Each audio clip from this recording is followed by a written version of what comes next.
Since 2003, this is the Sports Source, East Tennessee's #1 sports talk show. Brought to you by Junk Be Gone and the Garza Law Firm. With your host, John Pennington. The Sports Source starts now. Good Sunday morning and welcome into the Sports Source. Happy to have you join us today. We'll be spending the next 90 minutes talking about the orange and white game. I'm not even going to mention the score because, to be honest with you, I still haven't figured out how they actually did the scoring yesterday. But we are going to talk about every position, every player who popped. You name it, we got it in a full show. Thanks for being with us. Let's start this thing off by telling you the first segment of our show is brought to you by our friends at the Garza Law Firm. DUI defense, criminal defense, personal injury law, Social Security, disability. If you need legal representation, you need a local attorney, not some firm from out of town that's simply buying airtime on Knoxville television and radio stations. Marcos Garza is proud to be your neighbor right here in East Tennessee, has been for years. Trust the Garza Law Firm. When you have a local need, turn to a local attorney. GarzaLaw.com to learn more. All right, let's welcome in the first wave of panelists. We got one more that's going to rotate through or wave through or crest through or whatever kind of metaphor I want to use there. Vince Farrar from WNML, AM and FM, thanks for joining us. Hey, John. Go baseball today? No, not for me. John's in College Station. Good for you. Your Vols are doing pretty darn well this year. So congratulations on that. WNML, AM and FM also give us Jimmy Himes today. So two of you from the 990 and 99.1. Jimmy, thanks for being here. Thank you. And right down there, David Ubben, back with us from theathletic.com. David, thank you for joining us. Appreciate it. All right. Vols held their spring game yesterday, as I mentioned. Start off, I simply want to focus on the biggest, and again, we're going to go through positions and specific players, et cetera. But I just want to start with the big change that came to this team. Everything about this team is hinging on Josh Heupel's offense. The defense is going to be impacted by it and how fast they play. Everything was geared up to how fast are they going to play? Are they going to be able to play, and are they going to be able to run it cleanly without a lot of penalties? How's it going to look? How different is it for Vol fans, et cetera, et cetera? So let's just start by talking about the implementation of Heupel's offense. Your ballpark thoughts on yesterday's outlook? I thought they did a good job with it. I thought maybe Hendon Hooker might have been the quickest and the cleanest doing it, but Harrison Bailey did a nice job with it. I didn't sense this, I don't know what I'm supposed to do, so it's slowing us down type of thing. It's hard to gauge the impact on the defense that it had because they were rotating units. The offensive units were rotating, the defensive units were rotating, so you don't get that accumulation of fatigue. But I love the fact that they don't switch wide receivers from sideline to sideline. I remember Butch Jones used to do that. Oh, we're going to go fast, and then wait, we have to have our receivers switch sides of the field, which slows you down. So I thought they did a good job and got snaps off in less than 10 seconds at times. So that aspect of it, I thought they did a pretty good job, and clearly the offense had the advantage.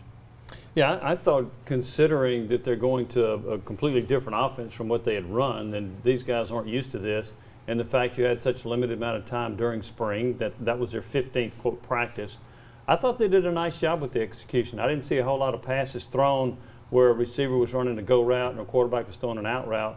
I guess a couple of maybe the worst throws I saw were by Hendon Hooker, but one was a pick six, and a couple of times he threw it where nobody was there. But other than that, I thought they did a nice job. They didn't have a lot of penalties along the way. I thought they did a nice job of executing that. And you're rotating quarterbacks, you're rotating receivers, you're rotating the offensive line. Given all that, I thought it was pretty clean. Yeah, I mean, I just think it's just totally different. Last year they had 13 passes in 10 games that were over 30 yards. Yesterday they had 5 that were at least 29 or more yards. It's just a totally different sport. Mm-hmm. The comparison between these two programs a year ago and last year, there is no comparison. I don't know that you're going to guarantee it's going to be better or worse. Just totally different in just about every single way, on the field, off the field, everything. And that little fresh start will give them a little bit because there's not going to be much that reminds them of the previous program in the current program. And, ultimately it's about results, but that will buy them a little time, I think. I'm close to guaranteeing the offense will be better. The offense, yes, but again, But I think overall, it's more fun to watch teams if they're going to lose, 45-35. But ultimately, it's still going to be the same sort of consternation if the wins aren't there. The offense, I agree with you, will be a lot better. But, in terms of the entire program, it's way too early to tell.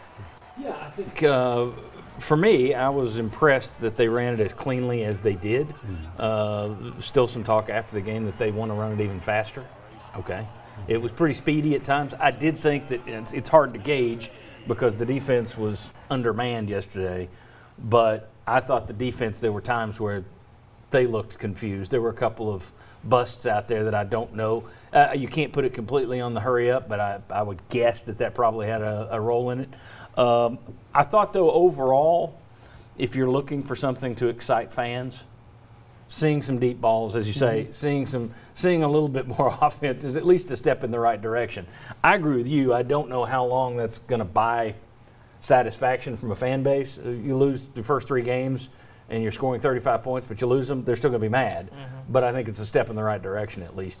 I asked Heupel afterward what percentage of his offense and defense that they put in, and he said there's a lot more to install on both sides. But I was really more interested in the offensive scheme, how much more, and he just said a lot. He didn't put a percentage on it.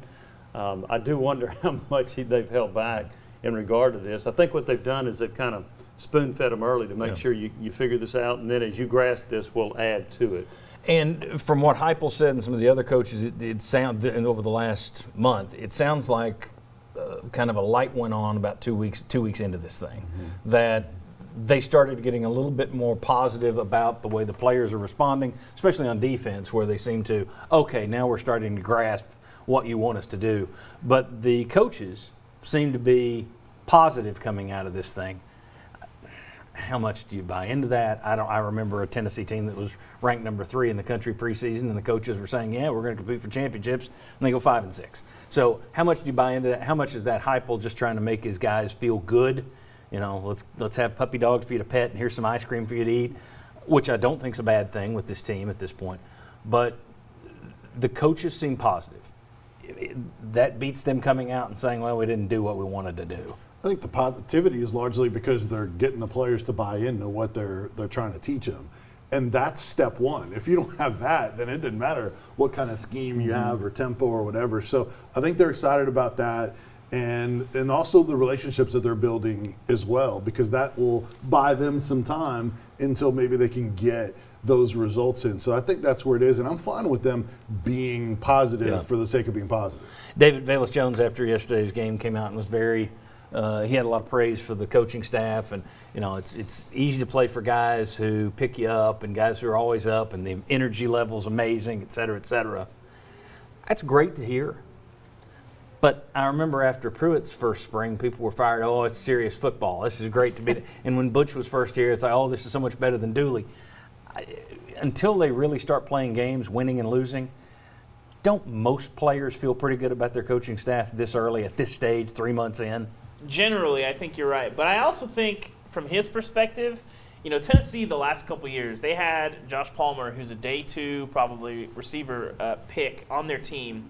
And he never had a season with more than 500 receiving yards. Yeah. Well, Velus-Jones plays receiver, and he saw that same thing. Tennessee's got some guys, some real talent at the skill positions, and they're going to be able to actually play in an offense that allows them to show that. So I can't blame Velus-Jones for being excited. He should be excited. And I think this offense, we saw a little bit of it yesterday, but big picture, we'll see. But I think one thing that I think this offense can do away with is when they are physically better than their opponent, when they play the Bowling Greens, when they play the Tennessee Techs or whoever they end up playing, 40, 50, 60 points is going to be happening very easily. When you're better athletes, you can do that. And Tennessee, under Jeremy Pruitt, when they were playing the UTEPs, when they were playing the Charlottes, you saw those 14-3, 24-10 grinders. Yeah. That's not going to be happening, and I think you can eliminate that sort of nervous oh gosh. I think you can probably count on that in this offense. That when you have better athletes, it's going to show. I think also we got to catch a break. We're talking about quarterbacks next, and I think that plays into it because,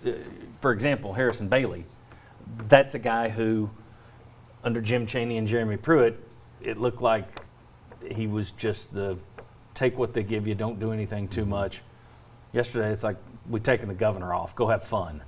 Who knows how that translates in the fall for any of these guys, but I think that they do seem to be playing with a little bit more of a, well, if I screw up this pass, I'm not going to be put on the sideline.